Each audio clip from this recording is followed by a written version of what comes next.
southern hemisphere, trying to jump from continent to continent, mapping it out on Google Maps, and then mapping it out on the flat earth map, and realizing that the flat earth map showed the routes to make sense and the Google Maps didn't. And the way they were trying to hide these ridiculous routes was with fake flights. Fake non-stop flights that aren't real and you can't get. This video will just focus on some of the changes that took place since then. Like Fare Compare had to change their website and their flight search format. That happened like a couple weeks after the video came out. Also, some of the non-stops that they had out there disappeared from the searches as they were trying to figure out what to do, I'm sure. Sometimes they were in the searches, sometimes they weren't. And then also now they've added some new fake flights, so I'll go over those. And yes, even though it was a daily fight with shills and it wasn't fun. I blocked over 100 of them so far. Daily fight for 2 months, still happening. Because this is a huge lie, and they're trying to keep this one a secret. And this lie in particular really pissed off a lot of people, including a lot in the airline industry, because this lie is one of the big ones propping up the flat earth lie. And this lie exposes the flat earth a lot faster than people are ready to have it exposed, including a lot of flat earthers. And I'll probably make another video on that another time. Proof! Where is your proof? How many times did I hear that? Proof is in the logic, first of all. If you know the earth is flat like I do, then logically these are not real flights. But I know people need more proof than that. Besides the actions that I've seen on this video since then, which also prove it to me. But here's how we get real proof and expose it. Calling out to friends in the southern hemisphere. We need your help. Show up to these airports and look for the gate of these fake flights, and I bet you won't find one. And if you do find one, I bet there won't be a plane pulling up or any people lining up for it, because they can fake these flights to a certain extent, but they can't fake it that far. So let's expose it. Let's expose fake flights and the flat earth. The seatbelt sign is on! First, please make sure that your seatbelt is securely fastened. Seatbelts can be purchased for $5. To fasten, insert the metal fitting into the buckle and tighten the buckle by pulling the loose end away from you. To release, purchase a release flap for $7. Now I know what you're thinking. We've never paid for seatbelts before. Once we've reached our cruising altitude, your flight attendant may or may not go down the aisle with snacks. If she chooses to, each passenger will be given a single peanut. Alright, this is Expedia, and it's a Sydney to Santiago search. And I can show you that every single one of these options on this page, which is 15 or 16, is fake. So we know this one is fake. This one is the non-stop from Sydney to Santiago, Qantas 27. Sometimes it shows up in the search, sometimes it doesn't. This one is fake. It used to only be available 3 days a week. Now it's available, I think, 4 days a week, or so it says, but this one is fake. 12 hours and 40 minutes for that flight. Nope. You'd think after all these years someone would listen to you. Oh, well, airport management, the FAA, and the airlines. Oh, cheats and liars. All right, let's get out of here.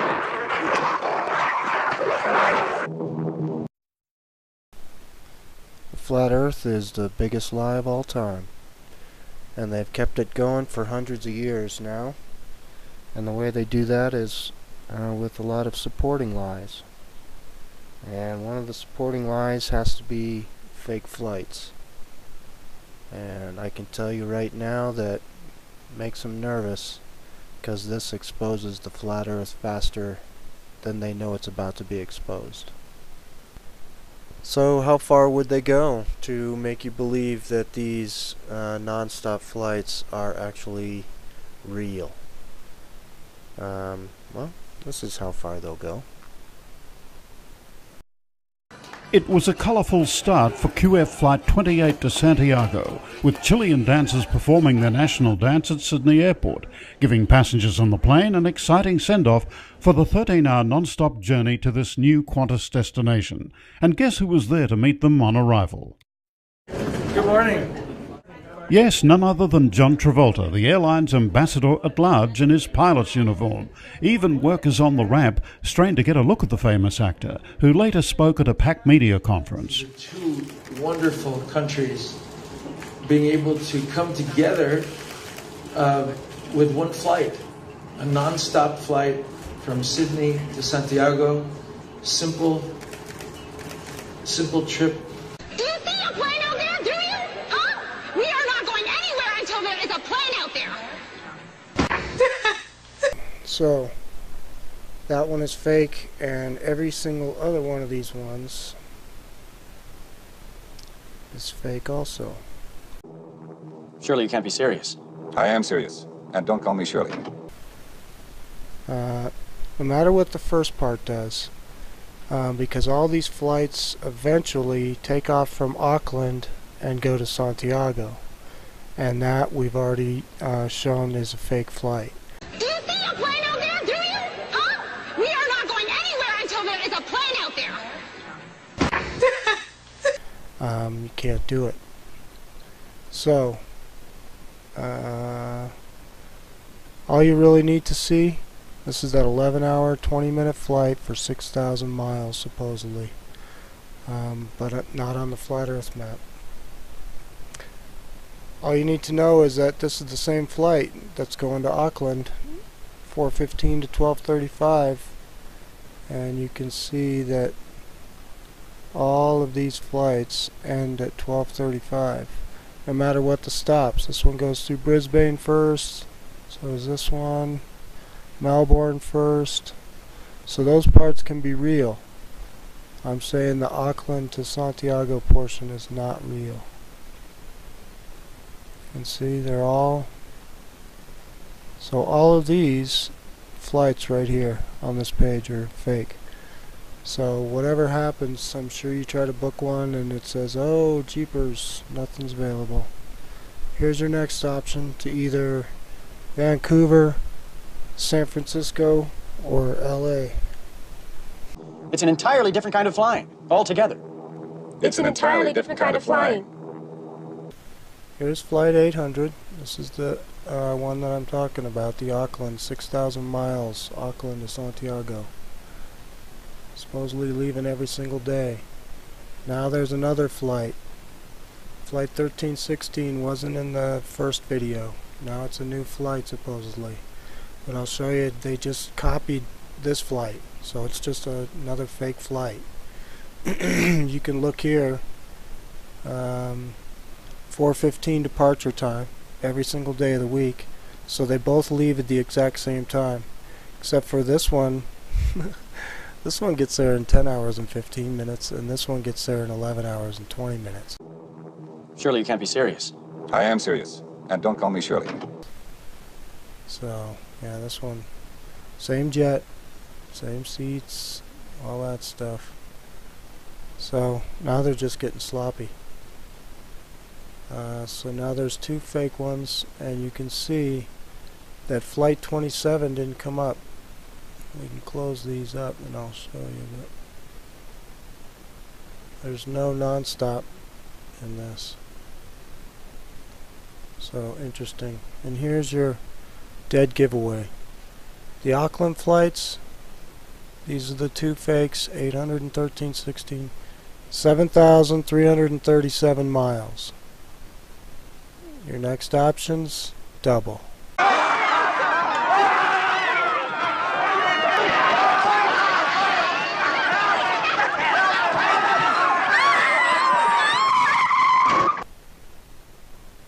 goes all the way to 15.7.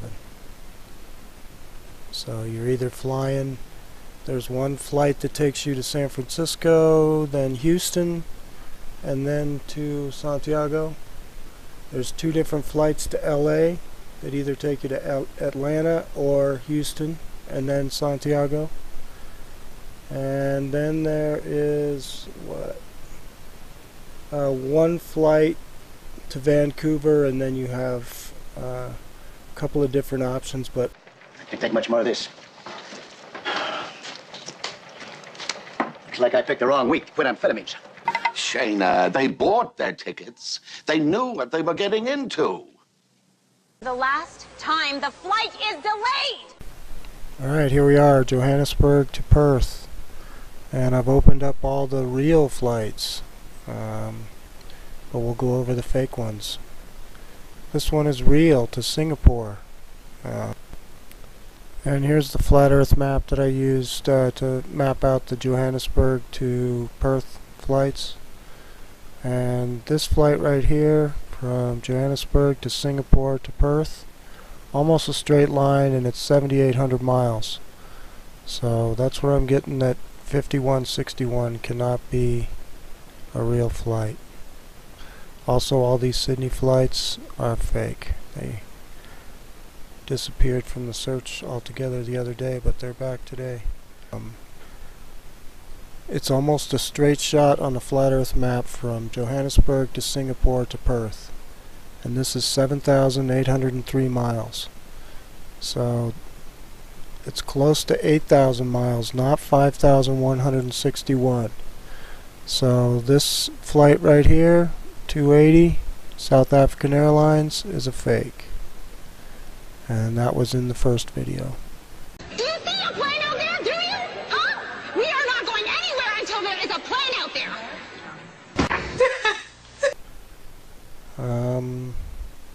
You'll see a lot of these QF64, Qantas 64, all of those are fake. Those are all to Sydney. The first flight is to Sydney, 6:10 p.m. You'll see all of them are leaving at this time. So whatever the rest of the flight is, doesn't matter, because the first flight part is fake. So this is a fake listing. Chicken or fish? Chicken or fish? You see they're listing it at even the one stop, 88.82, which is only 1 mile less than the two stop. Amazing. But yeah, this flight to Dubai, real, and that is 9,597 miles. Johannesburg, Dubai, Perth. And this one is to Abu Dhabi International, and this one's real too. But all the QF64s are fake, because this first part of the flight, Qantas 64, 6,847 miles. It's a lot longer than that. And all the Sydney flights weren't even on the search the other day, about 2 or 3 days ago. Today they are. So, yep, there you have it. And you can see I'm not using any dates in this search, so that way it pulls up everything. And I'll show you. I've got everything checked over here, so any flight, any stop, these are all the different airports.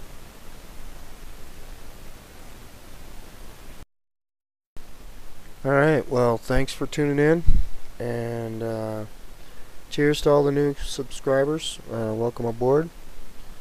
I kind of took a break there for a while.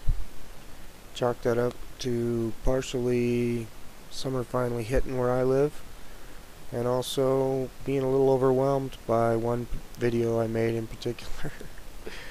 And now I must be a glutton for punishment making another. But along those lines, I'm not going to argue about anything really.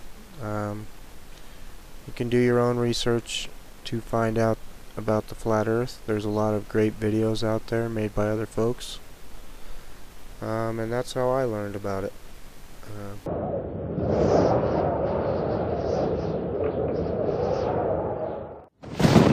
When I first heard this flat earth subject, I dismissed it without even giving it a second thought. But more recently, at the beginning of 2015, I ran across a few flat earth videos again. And while looking into the fake moon photos circulating around, I saw that people were claiming that the images from Earth from space were fake as well. Pretty soon the flat earth subject became viral online. And after looking at the Apollo missions one night and coming to the conclusion that they were nothing more than a huge con game, it jarred my memory about something. And for a very specific reason, I decided to look deeply into the flat earth without just dismissing it blindly as so many do. Why did I look into it this time? Well, I do pray for knowledge and wisdom and discernment, but maybe the recent Apollo footage I watched helped. However, I live near a very large lake, Lake Ontario, and I happen to remember going to the beach as a kid and looking across the lake and seeing New York State coast off in the distance. I never ever thought anything about it ever, except I remember it being there when I went to the beach. Now, I've been to that beach 100 times over the years. And once this topic gained more prominence in early 2015, the first video I saw explained the curvature of the Earth and what it's supposed to be in inches per mile. And it resonated with me because I remember that I could see clear across the lake to the other coast, something that broke all the sphere-Earth rules. So with NASA fakery on my mind and the memory of seeing this coastline that supposedly was too far below the horizon for me to be able to see it due to the curvature of the Earth, I re-examined the flat Earth theory. And as unbelievable as it seemed, it started to make a lot of sense, especially since I did distinctly remember being able to see that far coast basically anytime I was at my local beach. And as I've said, I've been there hundreds of times over the years. But even so, I went back to the beach recently and stood at the shore. I looked south and guess what? I could see the New York State coastline just like I remember. Now, I googled the distance and it was approximately 36 miles. I learned what the curvature of the Earth is supposed to be exactly at that distance, and according to the people that believe in the sphere, I found out that the coast should have been buried below my ability to see it by almost 900 feet. That part of the New York State coast had a top elevation of less than 300 feet. So that left at least a huge 600-foot discrepancy, and even more because I could see some of the height of the far shoreline. Was something really wrong with the reality that they've been selling us ever since we were born? Well, I ended up becoming a little fixated on proving or disproving the concept. And at first I truly thought disproving the flat Earth would be rather easy. I thought there had to be a reasonable explanation why I could see so far beyond the so-called curved barrier. I learned about light refraction and superior mirages. I learned about perspective and horizons. I learned about how our eyes work. I viewed dozens of similar experiences on YouTube. I listened to experts and people who thought they had logical but spherical explanations. In fact, I tried for a few months to debunk the concept and just couldn't. The more I looked into it, the more sense it made, and the less likely that the sphere model we've been spoon-fed since birth was a reality. It's just flat out wrong. And as more people shared their experiences and proofs online, it only added to my growing, pretty much unwavering belief that the world is not what we've been told. And learning about how our eyes work and how perspective work helps a lot with understanding sunrises and sunsets and ships disappearing hull first at sea and other supposed sphere-Earth proofs. I can't say for certain what shape the Earth is or how big it is, or if there's an Antarctic ring or a barrier beyond it, or if it's an infinite plane. Maybe everything we theorize is not complete. There are so many possibilities that it blows the mind, and the flat Earth has no real complete standard model because it's all based on us finding out things for ourselves. We agree on the facts and certain basics, but the rest is only hypothetical even if it seemingly makes sense. And as the evidence mounts for both the flat Earth and against the sphere, I wanted to create a special place where folks can learn and share what they've learned with other supporters. Differences of opinion are certainly going to come forth and should be expressed openly. But remember that the goal of my videos and their corresponding threads is to provide the opportunity to use each of us to learn and grow in any area that any of us has a problem in. If there is a thing you can't understand, then ask. Someone will have an opinion and we can go from there. If you have a point to make against what is considered an accepted flat Earth fact, please provide any relevant links or supporting proofs or videos.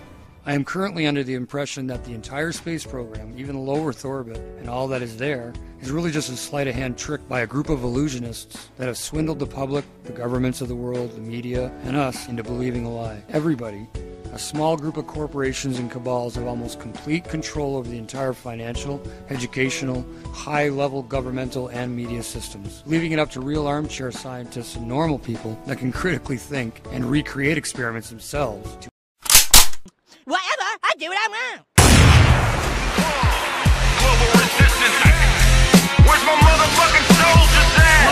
It's time to strap up and go to war, motherfucker. We're gonna bring it right to the motherfucking front line. It's like we're living in a cage with invisible walls. The wicked zeitgeist of life making grown men crawl on their knees begging please save us from the boogeymen funded by the CIA funneled through Arabian banks. like a shank to the neck. They hit you from the back, no sweat, hold check and watch you shake and take away your freedom. You really don't need them when you're tucked away safe and protected by FEMA. Then you must be a dreamer like the great pretender. Ask the Second Amendment, why I'll never surrender, but I'll never plead the Fifth. When it comes to September, I'ma yell it from the roof and expose the agenda. It's time to wake up and open your eyes to the matrix. This is going out to the truthers and patriots, living free and dying hard, speaking through battle scars. Astronauts to the moon. 10, 9, ignition sequence start. 6, 5, 4, 3, 2, 1.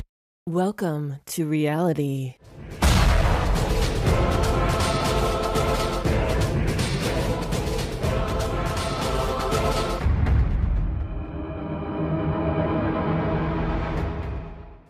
What's going on, everyone? It's Jaronism, back with another video for you today.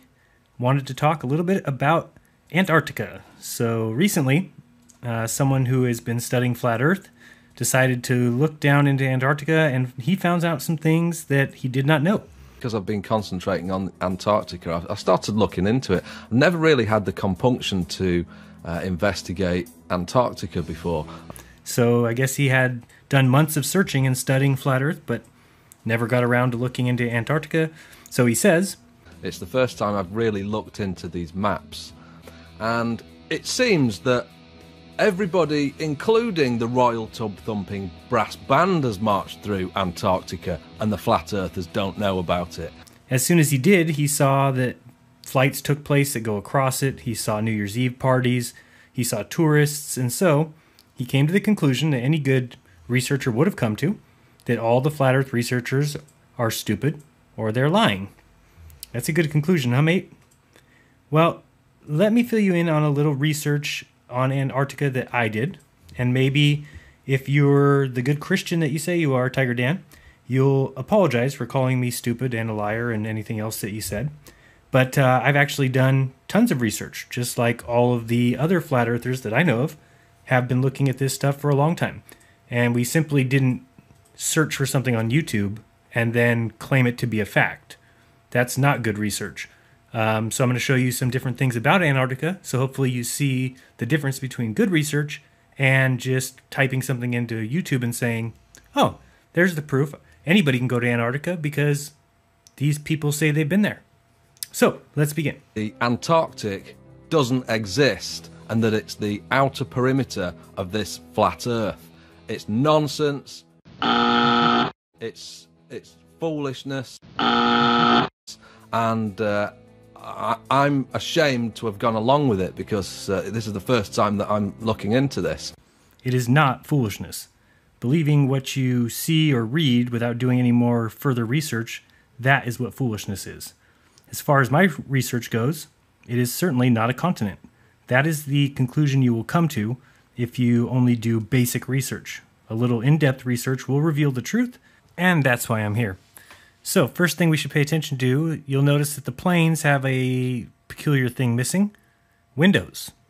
So, when do you want to fly people to a certain location and not have them look out the windows unless you are fooling them about where they are flying? Let's look at the Mercator map on the screen now, the projection. What happens if you travel west from America? You'll pop out on the other side, correct? Over by Japan. Now, what happens if you travel north? Do you pop out the bottom?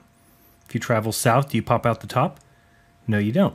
So, interesting little tidbit of information there. Keep that in your mind. The point that you made that I found concerning was you said that it must be a continent because people build huts there and the news goes there. And the news also went to San Bernardino, and that wasn't a real event. And the news also went to Sandy Hook. That wasn't a real event. And people can build huts anywhere. Why would they not be able to build them on the outer edge of the flat Earth? I don't understand your research or your line of reasoning, but let's move on and get into these cruises into Antarctica. First of all, you can see on the screen here that they all go to these ports only. So you'll see that that is a very small section of a gigantic continent where people would all assemble and all the little cruise ports would be there. So that's very interesting. And a lot of people like me have been working very hard to figure out what is going on in Antarctica. And so what I did was I wanted to go ahead and look into booking myself a little cruise. But what they don't do is patrol the entire Antarctica, because anybody can go there. And what I find utterly stupid is the fact that there's literally tens of thousands of people moving over Antarctica every single week. So, the first thing I will do is show you why not everyone can go there. And the second thing is, I don't usually call people liars, so I'm just going to ask for your evidence in claiming that tens of thousands of people fly across Antarctica every week. That's what you said. So, show me the proof of flying across Antarctica. If you look up any flight charts, they don't fly across the continent at all. So, show your evidence on that one. On the screen now, you'll see why not everyone can go to Antarctica. Because not everyone has between $40,000 and $75,000 for a 5 or 6 day trip. So, I'm on this site. It's called polarcruises.com. I'm looking at all their little deals, and it looks like a scam to me because you don't need that kind of money for a trip to Antarctica. So anybody charging you $45,000 to $75,000 for a 5 day trip where you're staying in a tent and peeing in a bucket, there's a problem there. So I also looked up and tried to find out how many people fit on one of these planes, and they usually have 66 people on the plane. And if you multiply that by the ticket price of $40,000, you get about $3 million. So this is where I start to smell scam. To make that kind of money is not necessary on upcharging that much. So the first thing I did was run the site through Whoisology. Really cool site if you're looking for the owner of a site or IP information, registrar information. And when I found it, I got some other interesting news. He owns over 150 other related domains besides polarcruises.com. In fact, look at all these. This travel agency or scam center have all the Antarctic and Arctic trips in their hands. You must go through them. So that was just more fuel to my fire. Sites like penguincruise.com, Antarctica Cruise, Antarctica Tour, Antarctica Trip, Polar Bear Cruises, Antarctic Voyage, Antarctic Journey, Antarctica Journeys, Arctic Voyages, Antarctic Tour, Antarctic Vacations with a hyphen, Antarctic Trip, Antarctic Adventures, Antarctica Cruise. So, as you can see, he definitely has the corner on the market. Next up was to find out, are they even in business, or is it an all-out scam? So I searched for reviews on other sites. Obviously not their own site where they could make whatever review they want, but on other sites. First review I find is the review right here. Polar Cruises reviews. Maybe this is too late to help you, but here's our experience with Polar Cruises. They were very helpful at the beginning when we first called about a cruise. They told us there was only one cabin left on the cruise that we were interested in, and that there was a waiting list for it, which upon looking back doesn't make sense. Why sell it to us if there's a waiting list already?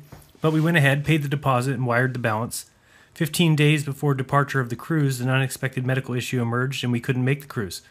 We had no trip cancellation insurance, big mistake, and immediately called Polar Cruises. After some delay, Polar Cruises told us that Oceanwide Expeditions, the ship's operator, would allow a name change for the cabin, that is, find someone else to take the cabin, but we had just 24 hours to do this, and that if we couldn't find anyone, to call them immediately to cancel our booking, but with zero refund. We asked if they could help us, given the extensive contacts they have, but they didn't even reply to this appeal and did absolutely nothing to help. We then called Oceanwide Expeditions and said 24 hours was too little and to do anything. After this call, Polar Cruises then informed us that we had a few more days to do the name change. One question that still remains is why Polar Cruises had given us a 24-hour deadline if we were not going to get any refund from Polar Cruises or Oceanwide anyway. In sum, our experience with Polar Cruises was not a good one, and I would never recommend them. So, you're talking about probably the theft of $25,000. Just a guess right there. Who knows how much the trip was for? Could have been $70,000, could have been $10,000. I don't know, but I was on the right track. There's a problem with taking a cruise down in Antarctica. Now, I hope you are ready for this story to get a little bit juicy. Thanks for holding on so far, because it's about to get real interesting. So, in looking at the page here that lists the employees, I'd already looked up Jim, couldn't find anything. He's the one who owns all the domains.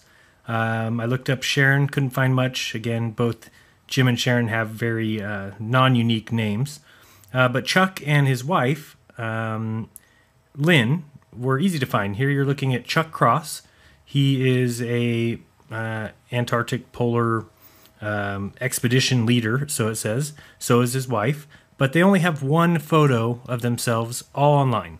So, I mean, if you can search Google, I did here in a second, you'll see it on the screen. And that even putting her name and Bend, Oregon, where they supposedly live, turns up just that one photo and only articles that look like they come from their site or in regards to them being travel agents. You can see here, just that one picture up at the top. So that left me with one other person. And I looked her up, and I always thank my lucky stars when I see somebody with a unique name. They're usually easy to find online. Her name is Nina Spinrad. So here it talks about her being an outdoor lover. And so I began to search Spinrad, Nina, and I get a ton of results for a Dr. Richard W. Spinrad. Who is he? Well, he was named in 2014 as the NOAA Chief Scientist by Barack Obama. Then I see Mr. Spinrad was the President of Research at Oregon State before his appointment as head of the National Oceanic and Atmospheric Research Center. And, of course, we know that this travel agency is based in Oregon. So, prior to that, he was the research director for the U.S. Navy. He also is part of the Global Warming Lie, as he is a direct and permanent representative to the United Nations Intercontinental Oceanographic Commission. He has been given awards from Bush and Obama, and now there's no way that this Nina is related to him, right? So I found a obituary for a Gene Thompson. And if you're ever looking for relationships, the best place to go is obituary, since it spells it right out for you. And in Gene Thompson's obituary, he was survived by his daughter, Elena, and her husband, Dr. Richard Spinrad, and their son, Gary, and his wife, Nina Spinrad. So for those of you following along, we now have one company who owns all the domains for Arctic and Antarctic trips. It has 5 employees.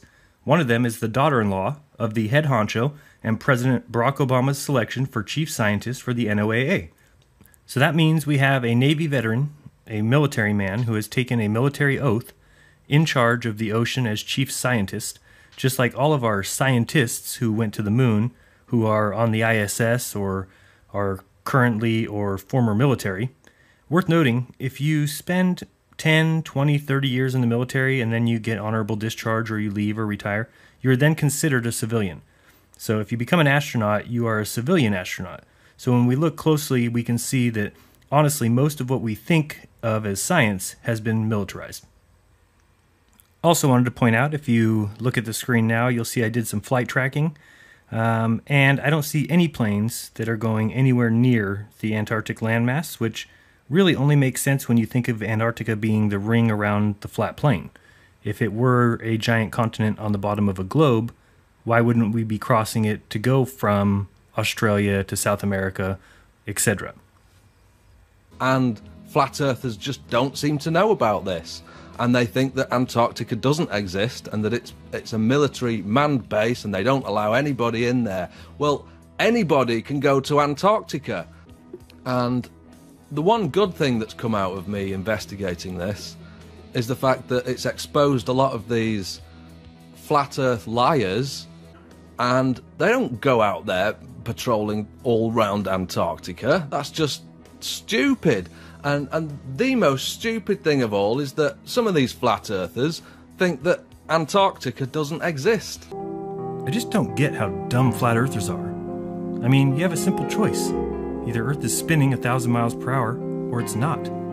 Either it travels 21 million miles a day, or 0.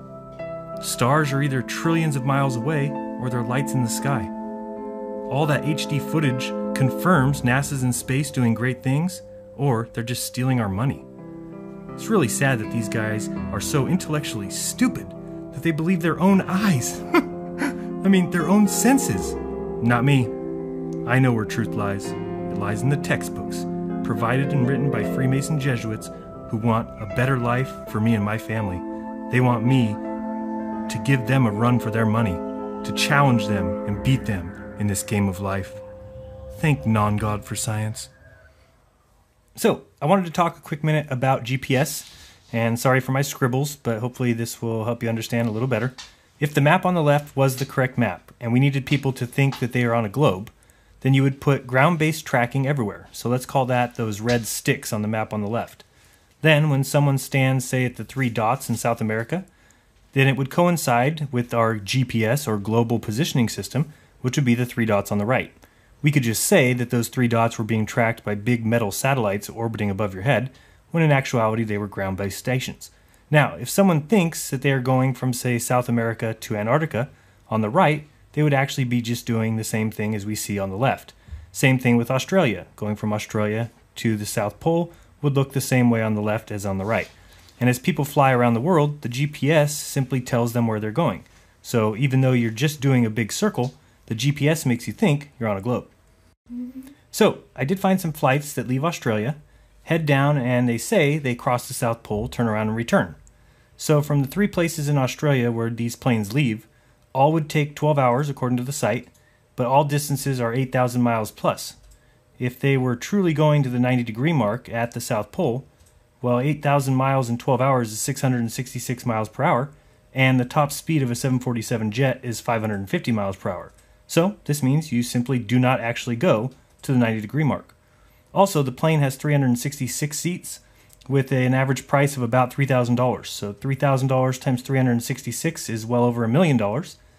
The plane uses 36,000 gallons per 10 hours of flight, so I'll even give them 60,000 gallons for their 12-hour flight, charging $2.50 a gallon, and that's the price of gas in California. That's $150,000. So off $1 million take, they spend $150,000 on gas. Pretty nice profit to fly in a circle. So, as you can see, problems with the globe are becoming too much for people to even ignore. Let's look back at the midnight sun now. This is a big issue. Based on current cosmology, if the Earth is a ball, then the North Pole and the South Pole have to be the complete same but opposite, when one is facing the sun versus when the other is facing the sun. For example, Norway gets all-day sun from April through August, and that's 400 miles from the 60-degree marker north. Well, if that's true, then if the Earth is a ball, the same areas opposite must be getting the same no sun in the south on the same days. Well, webcams will clearly show that it is quite a bit different in Antarctica than it is in the north. For instance, the north may get all-day sun, while the south is still getting a little bit of sun, when they should be getting nothing but darkness. I'll show some webcams to prove this point.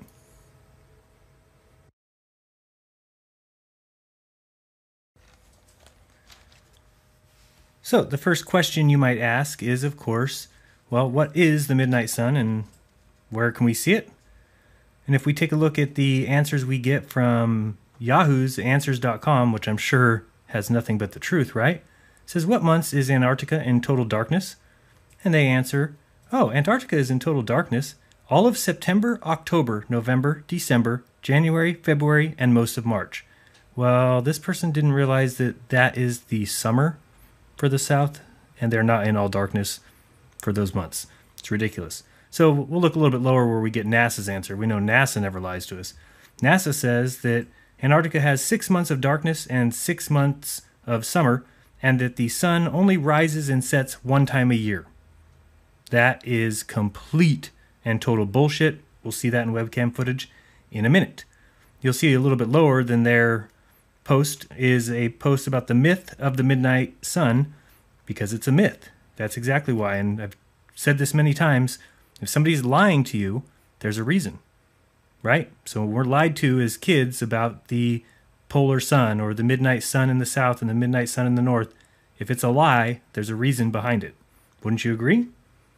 Now you'll see here there's a letter from somebody who works down at the Antarctic, and she's explaining when she gets to see the sun, and she says, of course, the same thing, that she sees 6 months of sun and 6 months of darkness.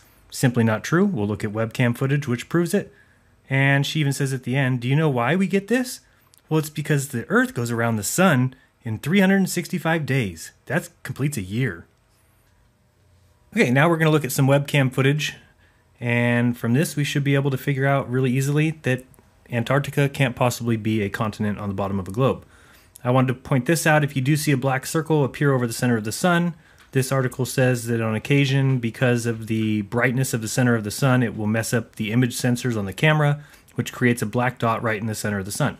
You can believe that if you want. I'll leave that up to you. If somebody researches it, though, there's probably some good information that you could find as to why we are seeing a black dot in the middle of the sun when it crosses the view of the camera. So we're going to be looking at 4 different stations. The first one is Palmer. And that's right there. Second station we're looking at is Casey. And that is on the other side over here. That's one of the Australians' bases. The next one is Davis Station. And we can see that one right here. And then out on the island we have, I'm sorry, no, this one here is Scott Base, another Australian one. And then out on the island we have McMurdo, which is near Shackleton's Hut. So this is a webcam footage, and I will show you wherein lies the lie. So you see the sun come and go from your upper right to your upper left. And let's watch the shadow of the stick that's straight in front of us. So the kind of green one, straight ahead. Let's watch, keep an eye on that shadow, and you'll notice that the camera simply resets. So here comes the shadow towards us, but why don't we get to see the shadow go around? Notice that the shadow of the green flag is coming around, but we never see it go in front of the green flag. Why is that? Because the sun isn't going around the continent. If it was, we would see the sun go around, then it would be behind us. If the sun was behind us, the shadow of the green flag would be in front of it. But that never happens. What happens is the sun is coming in from the northeast, coming across the horizon and going off to the northwest. You can even watch the sky. If you watch the sky, you'll see it is circling northeast to northwest, not circling around us. Again, if it was going around us, we would see that flag pointing straight forward. You'll see that there's definitely an issue with what we're taught. One of the easiest ways to prove that also is the amount of time that it would get all day sun or all day night versus the North Pole. And we've got people who live near the North Pole, in Norway, in Alaska, in Canada, and those people can tell us what they see. And what they see does not match the opposite down in Antarctica, meaning if in the North Pole they're getting 4 months of full sun, then at that exact time the South Pole should be getting 4 months of full no sun. Doesn't happen. At the most they get 6 weeks. So it simply means we don't live on a globe. Now you'll notice here that they start, when the sun starts getting really low, they'll actually blow a fog or a smoke or could be even snow. I don't even know what they're blowing. But you'll see if you look straight ahead that there's a blower that blows along the horizon. The reason for that is so that people who are down there don't get to see what the sun is actually doing, which is not circling their heads. Now, I will admit that for 6 weeks a year, Antarctica does get full sun. I've seen it on these webcam footages, but it is not, they don't have a view of the sun. So I know it doesn't make sense, and I fully admit that this is something that we need to research, because somehow when the sun leaves to the northwest and circles all the way on the other side of the Earth in its daily path, somehow it is remaining bright in Antarctica. Now, is that because of something in the atmosphere? Is it being some sort of reflection? Not sure. But it does prove 2 things. A, that it needs to be studied. B, that it's not a globe. Because if it was a globe, you would simply see the sun do a complete circle above your head. Now we can see this flag straight in front of us. Tell me why don't we see, where's the shadow of the flag at the, I don't know, what would you say, probably from 7 o'clock till midnight as far as a clock. We don't ever see the shadow there. See how the shadow starts at about 5 o'clock, or no, that's about 7 o'clock, and rotates counterclockwise. We see it come all the way up to about 1 and disappear every single time. That again comes down to, if they're lying to you, there's a reason. If things are real, you would have a 24-hour webcam. Think of the ISS. We don't get to see 24 hours of footage from space, just like we don't get to see 24 hours of footage from Antarctica. But you can watch pandas for 24 hours, or you can watch the grave of Andy Warhol. And so what I'm saying, as I've said a million times, is use your head. Why wouldn't they show you 24-hour footage from Antarctica? It's because it doesn't match what's in textbooks, because it's not true what's in textbooks, because it is not a continent on the bottom of a big ball, mostly because you can't live on a ball. There's a lot going for the flat Earth, yeah, absolutely.